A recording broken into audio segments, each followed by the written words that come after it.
Hello friends, आज का जो लेक्चर है हमारा वो टाइम एंड टेंस स्पेशली एक कॉमन एरर का एक लेक्चर है। और फ्रेंड्स देखिए, कॉमन एरर बड़ा इंपॉर्टेंट टॉपिक है। अक्सर वहाँ एग्जाम की बात करें तो कॉमन एरर से रिलेटेड क्वेश्चन वहाँ डेफिनेटली आते ही आते हैं। तो इस लेक्चर में हम बात करेंगे कि क्या कॉमन एरर्स हमारे सेंटेंस में हो रही हैं। तो फ्रेंड्स लेक्चर बड़ा इंपॉर्टेंट है, साथ साथ हो सकता है डिफ़िकल्टी लेवल आपको ज़्यादा लगे, लेकिन कोई बात नहीं फ्रेंड्स। Let's start. देखिए क्वेश्चन क्या है। इन दीज क्वेश्चंस, डायरेक्शन पढ़ लेते हैं पहले कि in these questions some of the sentences have errors and some have not. कुछ सेंटेंसेस हैं, कुछ पार्ट्स हैं सेंटेंस के, उनमें एरर हो सकती है कुछ में और कुछ में नहीं हो सकती। If there is no error answer is D. अगर कोई एरर नहीं है तो आंसर क्या है? आंसर डी है। अदरवाइज कोई एरर है तो आपको बताना है कि कौन सी एरर है, एरर कहाँ है। बात क्लियर हो गई फ्रेंड्स? तो चलिए पढ़ लेते हैं कि क्वेश्चन को जरा। He is residing here since 1983। Clear friends? और 1983 तो ये मिसप्रिंट है, 2 बार लिख दिया। और नो एरर कि वो यहाँ 1983 से रह रहा है। अब देखिए 1983 से वो यहाँ रह रहा है, अगर हम इस बात को कह रहे हैं तो देखिए डेफिनेटली अभी आपको जो यहाँ दिमाग लगाना है वो इस चीज़ पे फोकस करना है कि यहाँ जो ज़्यादातर एरर है, ज़्यादातर क्या एक्सरसाइज ही यहाँ कैसी एरर है, ये ट्रांसलेशन की एरर है, यानी टेंस की यहाँ आपको एरर देखने को मिलेगी। तो टेंस को स्पेशली आपको यहाँ फोकस करना है कि टेंस की एरर है, देखें ज़रा कहाँ एरर हो सकती है। तो सेंटेंस, अगर हम फर्स्ट सेंटेंस की बात करें, he is residing here since 1983, 1983 से वो यहाँ रह रहा है। तो अब देखिए फ्रेंड्स, अगर टाइम की बात चल रही है तो वो यहाँ रह रहा है, तो यानी रह रहा है, अब भी रह रहा है। तो डेफिनेटली जो यहाँ टेंस है वो प्रेजेंट इंडेफिनिट ना होके सी ही इज रिजाइडिंग यानी प्रेजेंट कंटिन्यूस ना होके टेंस कौन सा होना चाहिए? टेंस प्रेजेंट परफेक्ट कंटिन्यूस होना चाहिए। तो सेंटेंस हो जाना चाहिए कि he has been residing here since 1983। तो फ्रेंड्स यानी जो गलती है आपकी वो कौन से पार्ट में है? वो फर्स्ट पार्ट में है। आंसर आपका होगा ए। और गलती क्या है? He has been residing, has been यहाँ होना चाहिए। जरा सेकंड क्वेश्चन पढ़ लेते हैं friends. Closing the door to a foreign citizen seeking employment in India, the high court on Thursday ruled that it was not a foreign national's fundamental right to get an employment or visa in the country। कि employment visa देश में पाना किसी foreign national का कोई right नहीं है, fundamental right नहीं है। और जो हाई कोर्ट ने जो एम्प्लॉयमेंट है किसके लिए? फॉरेन सिटीजन के लिए, उसके दरवाजे बंद कर दिए। Clear friends? अब देख लेते हैं भाई जरा गलती कहाँ है। Closing the doors to a foreign citizen,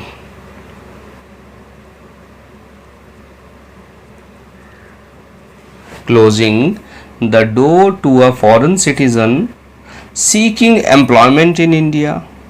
चलिए employment in India, ठीक है फ्रेंड्स।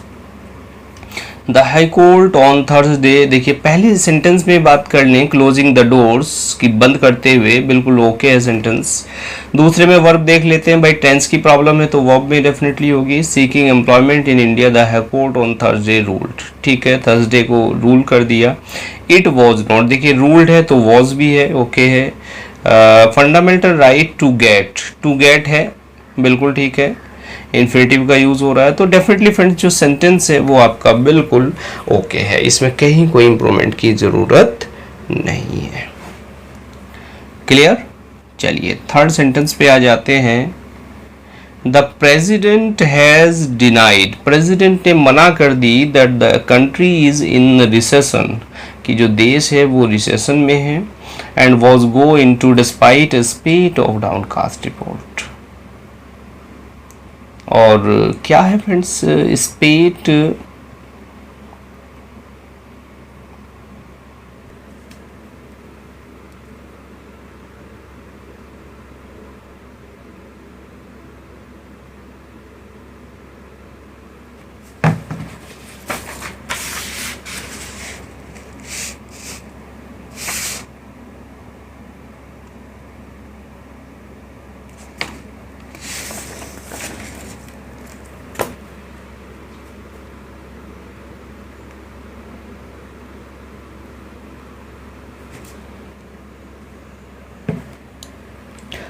चलिए फ्रेंड्स, बात कर लेते हैं नेक्स्ट क्वेश्चन की। तो यहाँ क्या है कि the president has denied, president ने मना कर दी है कि the economy is in recession, कि जो इकोनॉमी है वो रिसेशन में है, and was go into one, और वो यूनिफिकेशन की तरफ बढ़ रही है despite A state of downcast report. यद्यपि एक बाढ़, अगर एक जो डाउनकास्ट रिपोर्ट है उनकी बाढ़ आने के बावजूद।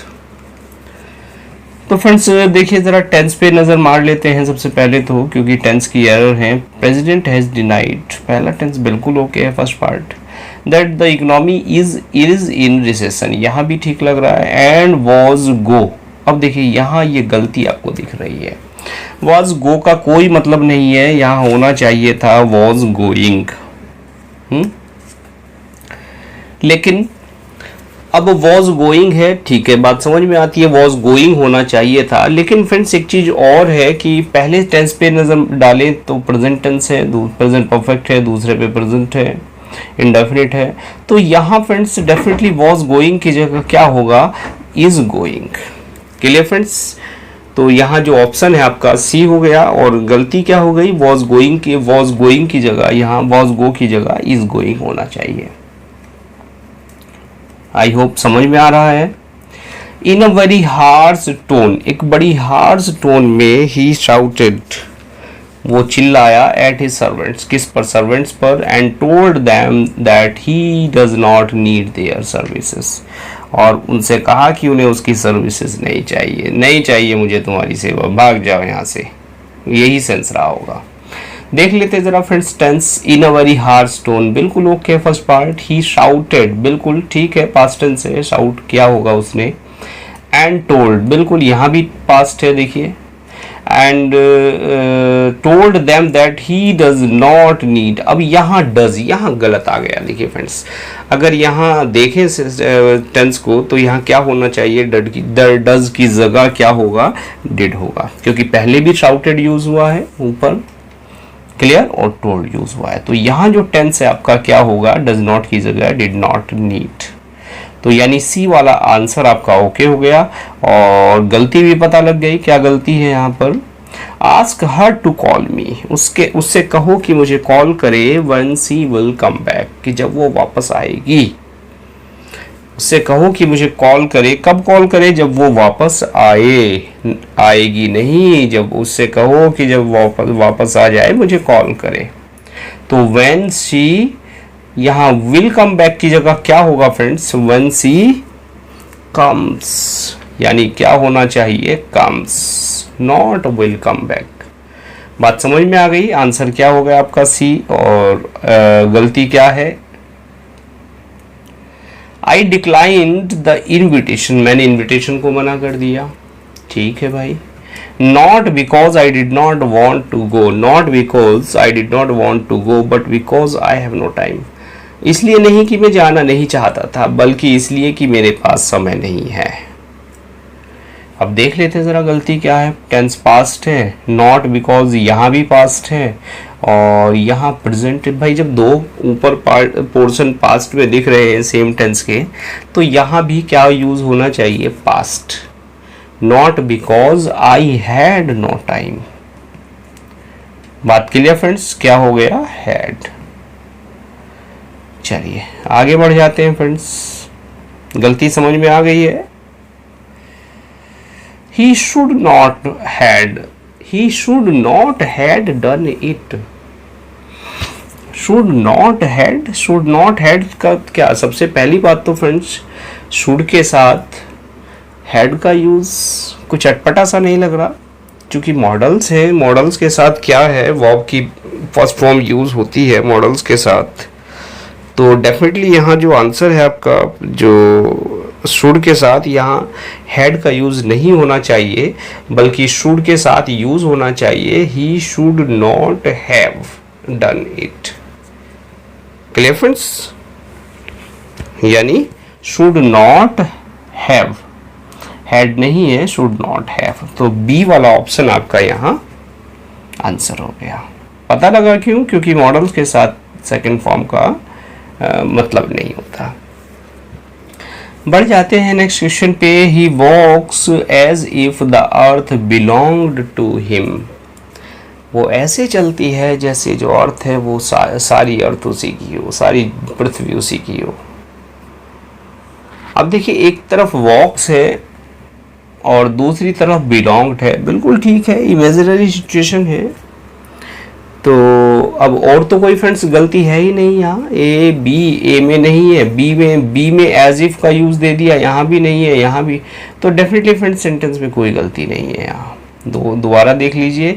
ही वॉक्स ऐसे चलता है as if the earth belong to him, कि जैसे जमीन, पूरी जमीन उसकी हो। No error. Do you know that it was I who has done this piece of beautiful work?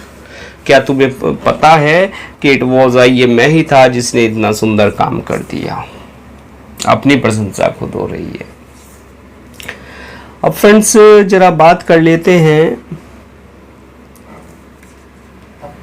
जब क्लॉज में यहाँ was का यूज हो रहा है तो फिर यहाँ has क्या कर रहा है?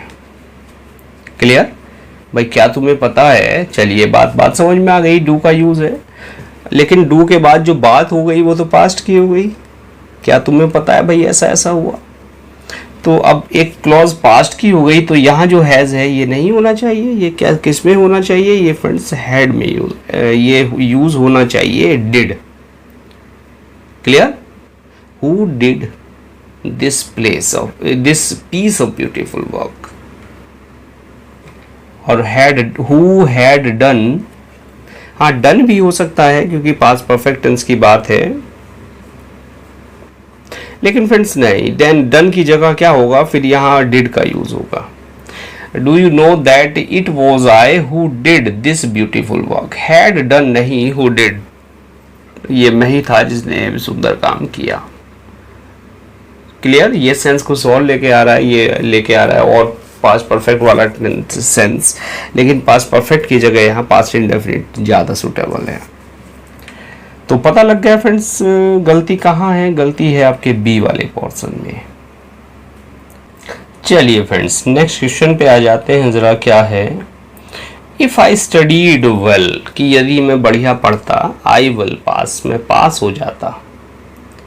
क्लियर? मैं पास होऊंगा। सबसे पहली बात तो यहाँ विल का यूज आपको बिल्कुल गलत दिख रहा होगा फ्रेंड्स। कंडीशनल सेंटेंस है कि if I studied well I would पास, कि अगर मैं बढ़िया पढ़ता तो मैं पास हो जाता। तो यानी आपका आंसर क्या होना चाहिए? आपका आंसर होना चाहिए, गलती कहाँ दिख रही है फ्रेंड्स? वो दिख रही है आपको सी पार्ट में इसके। बात क्लियर? यानी कंडीशनल सेंटेंस है, सेकंड कंडीशनल है।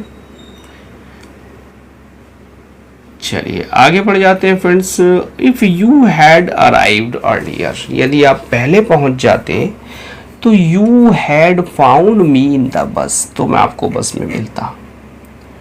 तो ये भी कंडीशनल सेंटेंस है फ्रेंड्स, लेकिन यहाँ क्या गलती है? ये थर्ड कंडीशनल दिख रहा है। If you had arrived earlier, यदि एक तरफ हैड दिखता है तो यू हैड फाउंड मी, तो you would have found me in the बस, कि तुम मुझे बस में मिलते। एक तरफ हैड दिखता है यानी पास्ट परफेक्ट दिखता है, और दूसरी तरफ आपको दिखता है हैड वुड हैव और वर्ब की थर्ड फॉर्म। तो यानी आपका आंसर होना चाहिए if you had arrived earlier you would have found me in the bus. Clear friends? आगे बढ़ जाते हैं जरा। विद हर चाइल्डिश इनोसेंस, अपनी चाइल्डिश इनोसेंस से she won the hearts everyone present there, उसने वहाँ जितने भी लोग थे सबका हार्ट जीत लिया। चाइल्डिश तो फ्रेंड्स यहाँ वर्ड नॉट अप्रोप्रिएट, चाइल्डिश की जगह चाइल्डिश को शायद यहाँ रिमूव करवा रहा होगा ये। तो चाइल्डिश को कैसे रिमूव करें? देखिए ऑप्शन है आपके पास इम्पिश, चाइल्ड लाइक और रगिश। इम्पिश, चाइल्ड लाइक और दूसरा वर्ड क्या है फ्रेंड्स? रगिश। तो डेफिनेटली फ्रेंड्स देखिए वर्ड जरा इम्पिश को देख लेते हैं। इम्पिश क्या है? इम्पिश का मतलब होता है फ्रेंड्स मिस्चीवियस। क्या होता है इम्पिश? मिस्चीवियस। तो आप कहिए कि चाइल्डिश, देखिए चाइल्डिश नहीं है अप्रोप्रिएट, चाइल्ड लाइक भी नहीं है, रोगिस भी नहीं है, तो वर्ड यहाँ आप यूज़ करिए ऊपर विद हर इम्पिश इनोसेंस, कि उसकी जो मिस्चीवियस इनोसेंस थी उसने सभी लोगों का, जितने भी वहाँ थे सबका उसने हृदय जीत लिया। Clear friends? तो क्या यूज़ करें आप? इम्पिश। Had I realized your house was such a long way off, I would have taken a taxi. अगर मुझे पता होता कि तुम्हारा घर इतना लंबा है तो मैं टैक्सी ले लेता, इतनी दूर है। अब देखिए ज़रा, had I realized, ठीक है। आगे है second part, your house was such a long way, I would have taken। Clear है फ्रेंड्स? बिल्कुल आपको कोई एरर यहाँ नहीं नज़र आ रही है, क्योंकि एक तरफ हेड का यूज़ हुआ है और एक तरफ वुड हैव का यूज़ हुआ है, तो यानी इस क्वेश्चन में आपके नो एरर। ठीक है फ्रेंड्स? अब ये तो क्या हो रहा है भाई, जस्ट ए मिनट, डिस्टर्बेंस हो रहा है। चलिए नेक्स्ट क्वेश्चन को जरा पढ़ लेते हैं। When I will get back, जब मैं वापस आऊँगा, आई शिल पे back the money that I borrowed from you last month, मैंने तुमसे जो पिछले महीने पैसा लिया था उसको मैं क्या करूँगा? पे कर दूँगा। तो यानी कब पे कर दूँगा? जब मैं वापस आऊँगा। अब देखिए यहाँ एक तरफ विल दिख रहा है, दूसरी तरफ शैल दिख रहा है, यानी एक फ्यूचर इंडेफिनिट, दूसरी तरफ फ्यूचर इंडेफिनिट। और डेफिनेटली फ्रेंड्स एक सेंटेंस में कोई दो क्लॉज जो है वो फ्यूचर इंडेफिनिट पे नहीं होती, वहाँ एक क्लॉज होती है, पहली क्लॉज प्रेजेंट इंडेफिनिट में होती है, बाद वाली क्लॉज हो जाती है फ्यूचर इंडेफिनिट पे। क्लियर? तो सबसे पहला काम तो हमें यहाँ जो गलती दिख रही है वो ए सेक्शन में ही दिख रही है। आई विल गेट बैक की जगह हम क्या यूज़ करें? हमें यूज़ करना चाहिए when I get back. Clear? तो विल को हटा दो, यानी ए वाला पोर्शन हमारा रॉन्ग है। He said that he cannot find his key, उसने कहा कि उसको अपनी की नहीं मिली, वो अपनी की नहीं ढूंढ सकता। तो कहाँ मिस्टेक है फ्रेंड्स? देखिए क्लॉज सैड है, अब सैड है तो यहाँ कैन नॉट की जगह क्या यूज़ करें आप? कुड नॉट का यूज़ करें, क्योंकि नरेशन के रूल्स होते हैं कि जब इनडायरेक्ट स्पीच होती है तो आपकी, तो जो कैन होता है किस में होता है? कैन। डायरेक्ट स्पीच में उसको आप कुड में बदल देते हैं। आगे बढ़ जाते हैं friends. I will meet him, मैं उससे मिलूंगा, व्हेन ही विल कम, जब वो वापस आएगा। अब देखिए यहाँ भी विल यूज हो गया, यहाँ भी विल यूज हो गया, तो डेफिनेटली एक जगह विल होगा, दूसरी जगह प्रेजेंट इंडेफिनिट होगा कि मैं उससे मिलूंगा। कब मिलूंगा? जब वो वापस आएगा। तो फ्रेंड्स जो बाद वाला काम है, तो I will meet him when he will come, तो विल कम की जगह क्या यूज करें आप? When he comes. Clear? Comes, यानी आपकी ये सी वाला जो पोर्शन है इसमें मिस्टेक हो गई। और ये समझ आया क्यों हुई? क्योंकि किसी एक टेंस में दो क्लॉज में हम फ्यूचर इंडेफिनिट टेंस को यूज़ नहीं करते। ऐसे केस में हिंदी में तो आपको दोनों जो क्लॉज हैं वो आपको दिखाई देती है फ्यूचर में, गे, गा, गी, गे दोनों में दिखाई देता है, लेकिन एक क्लॉज आप प्रेजेंट इंडेफिनिट में बनाते हैं, दूसरी बनाते हैं फ्यूचर इंडेफिनिट में। The revelation comes at a time when women's reservation is being debated upon कि रिजर्वेशन जो है कम्स। देखिए टेंस जरा नज़र डाल लेते हैं, पहले तो कम्स यूज़ कर रहा है, एट द टाइम और when women's reservation is being, यानी यहाँ इसने पैसिव फॉर्म दे दी, एट ए टाइम, इसमें टेंस है ही नहीं इस क्लॉज में, तो डेफिनेटली फ्रेंड्स कोई गलती सेंटेंस में नहीं है। The reservation comes at a time when women's reservation is being debated upon, बिल्कुल नो एरर। आगे बढ़ जाते हैं जरा 18 में। India has got freedom in 1947, India has got, Bharat ने आज़ादी पाई, क्या पाई? 1947 में। अब फ्रेंड्स एक चीज़ देखिए, 1947 की बात है, तो यानी पास्ट टेंस की घटना है, और पास्ट टेंस की किसी घटना के लिए हम यूज़ करते हैं पास्ट इंडेफिनिट को। प्रेजेंट परफेक्ट आपको यूज़ नहीं करना। तो यहाँ आपको क्या यूज़ करना है कि इंडिया गॉट फ्रीडम, जो आज़ादी पाने का काम था भाई हो गया 1947 में। तो क्या यूज़ करें हम, इंडिया गॉट फ्रीडम इन 1947। गलती पता लग गई फ्रेंड्स कौन से पार्ट में है, तो यानी इंडिया गॉट, ए वाले सेक्शन में आपकी एरर है। आगे बढ़ जाते हैं भाई 19 क्वेश्चन पे। इफ हर, चलिए नेक्स्ट क्वेश्चन डिस्कस कर लेते हैं। If her grandfather would have lived 3 more days, कि अगर तुम्हारे जो दादाजी हैं वो 3 दिन और जी जाते, he would have been 100 years old, तो वो 100 साल के हो जाते। फ्रेंड्स पहली बात तो सिचुएशन कैसी है, ज़रा अनरियल है, क्योंकि ऐसा हुआ नहीं भाई। दादाजी को कह रहे हैं भाई 3 दिन और जीते तो 100 साल के हो जाते।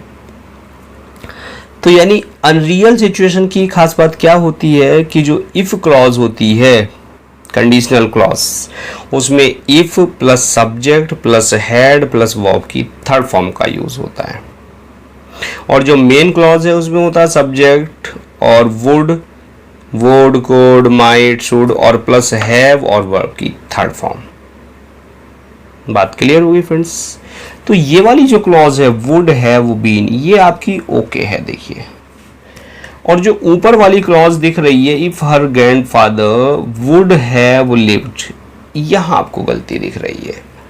तो यहां क्या होना था, वुड हैड लिव्ड होना था, ना कि वुड हैव लिव्ड। बात समझ में आ गई। यानी अनरियल सिचुएशन जहां हो वहां जो आपकी क्लॉज होती है, इफ क्लॉज होती है, उसको subject plus had plus verb की थर्ड फॉर्म यूज करके बनाते हैं।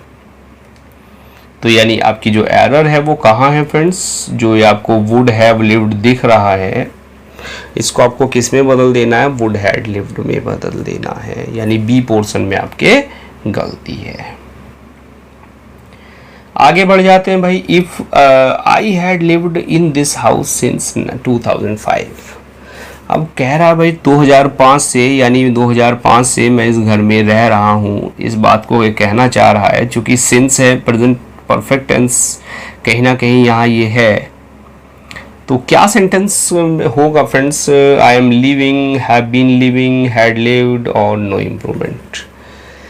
तो अब 2005 से भाई अब भी रह रहा हूँ, यानी जो आपका आंसर है जो यहाँ दिख रहा है फ्रेंड्स, कार्य जारी है। तो हैड लिव्ड जो यूज कर रहा है, इसके बदले आपको यूज करना है हैव बीन लिविंग। तो I have been living in this house since 2005। पता लग गई फ्रेंड्स कहाँ एरर क्यों है। They are residing in this city for the last 2 decades, कि वो पिछले 2 decades से, 2 दशकों से वो क्या कर रहे हैं, इस शहर में रह रहे हैं। Clear friends. अब देखिए दे आर रिजाइडिंग, अब फॉर द लास्ट 2 decades, यानी प्रेजेंट परफेक्ट टेंस आपको दिखाई दे रहा है, परफेक्ट कंटिन्यूअस आपको दिखाई दे रहा है।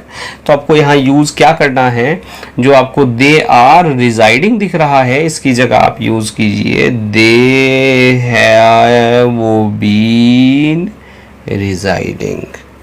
क्या यूज करना है, they have been residing. Clear friends. यानी प्रेजेंट परफेक्ट कंटिन्यूअस टेंस। पता लग गया कौन सी मिस्टेक है 21st में, यानी एरर आपकी ए हो गई आंसर आपका। The train will not start, train नहीं चलेगी until the guard will blow the whistle, जब तक कि गार्ड विसल नहीं बजाएगा। नहीं चलेगी, नहीं बजाएगा, विल और विल। लेकिन ऐसी कंडीशन में हम क्या करते हैं जहां दोनों जगह आपको विल दिखे, तो आपको क्या करना है फ्रेंड्स, एक विल को हटा देना है, उसको प्रेजेंट इंडेफिनिट टेंस में बदल देना है। तो पहले क्या काम होगा भाई, जो गार्ड है वो सीटी बजाएगा, उसके बाद जो है जो ट्रेन है वो चलेगी। यही तो बात है। तो यानी अब आप क्या करें, जो विल ब्लो आपको दिख रहा है इसको आप बदल दीजिए ब्लोज में।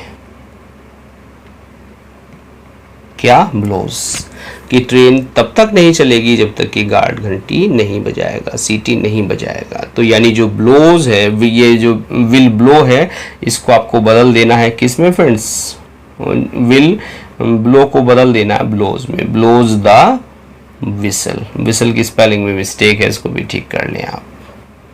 पता लग गई गलती कहाँ है फ्रेंड्स, इसमें यानी सी वाले पार्ट में आपके। और I have no news from him for a long time, मुझे उससे लंबे समय से कोई न्यूज़ नहीं मिला। तो क्या कहिए friends, for a long time use हो रहा है, यहाँ जरा इस पार्ट को देख लें, इस फ्रेज को, for a long time use हो रहा है। अब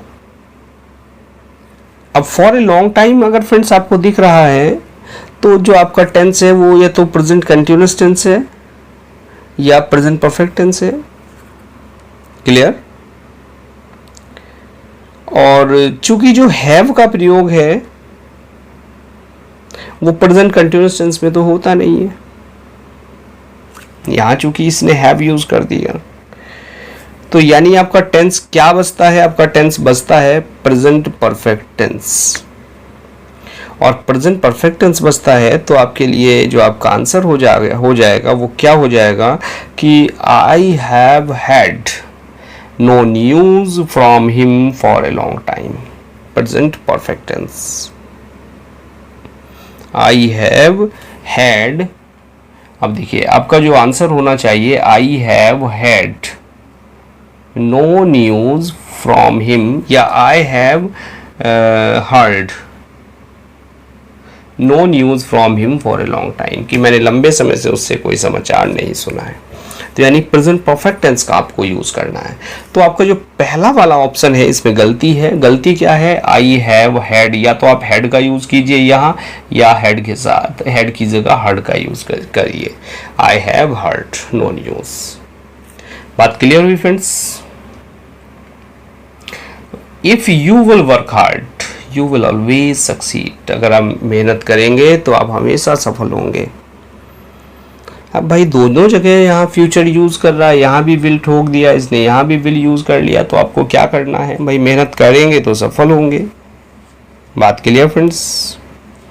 जनरली देखिए एक चीज बता दूं मैं, इस तरह के जो सेंटेंस होते हैं उनमें जो इफ क्लॉज होती है, ये वाली जो इफ क्लॉज है, इसके साथ आपको यूज करना है, क्या यूज करना है, प्रेजेंट इंडेफिनिट टेंस। यानी यहाँ आपका प्रेजेंट इंडेफिनिट यूज होगा और यहाँ आगे होगा फ्यूचर इंडेफिनिट। तो आप यहाँ यूज कीजिए इफ यू वर्क हार्ड, इस विल को हटा दीजिए, इफ यू वर्क हार्ड। अगर आप मेहनत करेंगे तो आप हमेशा सफल होंगे। बात क्लियर फ्रेंड्स, समझ में आ गई गलती ए वाले पोर्शन में। लास्ट क्वेश्चन डिस्कस कर लेते हैं कि during the last few years, कुछ पिछले सालों के दौरान, the company has worked hard to modernize its image, company ने मेहनत की है अपनी इमेज को मॉडर्नाइज करने के लिए। अब देखिए चूंकि लास्ट फ्यू ईयर्स की बात आ गई है, last few years the company worked hard, यहाँ जो हैज दिख रहा है आपको, इस प्रेजेंट परफेक्ट टेंस को हटा दीजिए। यहाँ क्या है, प्रेजेंट इंडेफिनिट टेंस है, बेटर है कि during the last few years the company worked hard to modernize its image. तो यानी आंसर, गलती क्या हो गई आपकी, बी पोर्शन में हो गई। गलती क्या है कि आपको यहाँ यूज करना है past indefinite. Clear friends, present perfect की जगह। तो क्लियर हुआ, और डेफिनेटली बड़े अच्छे आपको आज ये लेक्चर है, इसमें बड़े अच्छे सेंटेंसेस आपको मिले होंगे फ्रेंड्स। और लेक्चर कैसा लगा अपनी राय ज़रूर दें। और हाँ, आगे हम कोशिश कर रहे हैं कि जल्दी से आपको कुछ लेक्चर्स जो हैं, जो लिटरेरी टर्म्स हैं, उस पर प्रोवाइड करा दिए जाएं। तो चलिए फ्रेंड्स, मिलते हैं नेक्स्ट लेक्चर में। और हाँ, इस लेक्चर में आपके कितने क्वेश्चन ठीक हुए ये कमेंट करके ज़रूर मुझे बता दें। और इसी के साथ साथ फ्रेंड्स, यहाँ भी आपको लेक्चर मिला है आज अपने मेन चैनल पर, और एग्ज़ाम क्लू पर भी आपको लेक्चर डेफिनेटली आज मिलेगा। तो तैयारी अपनी करते रहेगा। 2 लेक्चर आपको डेली प्रोवाइड कराए जा रहे हैं। तो चलिए फ्रेंड्स, मिलते हैं नेक्स्ट लेक्चर में। Now thanks for watching this video.